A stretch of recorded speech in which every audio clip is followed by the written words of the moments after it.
వరద ముంపు రాష్ట్రంలో 1,00,000 ఎకరాలకు పైగా పంట నష్టం. రోడ్ల కొత్త, వందల గ్రామాలకు నిలిచిన రాకపోకలు.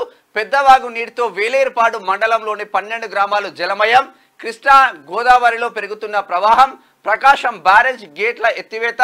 నీట మునిగి ఒకరు, ఇల్లు కూలి ఇద్దరు దుర్మరణం. అల్లూరి సీతారామరాజు జిల్లా దేవీపట్నం మండలంలోని గండిపోషమ్మ ఆలయ గోపురం వరకు చేరిన వరద నీరు అంటే ఒక వార్త చూస్తున్నాం. కంప్లీట్ గా వర్షాలు ఎక్కువ కురవడంతోనే కంప్లీట్ అంటే కంప్లీట్ ఎక్కడ చూసినా నీళ్ళే కనిపిస్తూ ఉన్నాయి.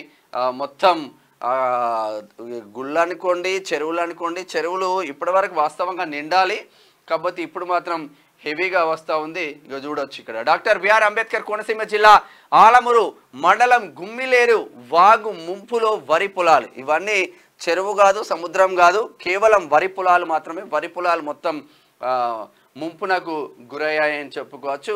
మరి హెవీగా వర్షం కొడుతుంది. వర్షం మాత్రం మంచిదే, కానీ అన్నదాతలను ఆదుకోవాల్సిన అవసరం మాత్రం ప్రభుత్వానికి ఉంటుంది.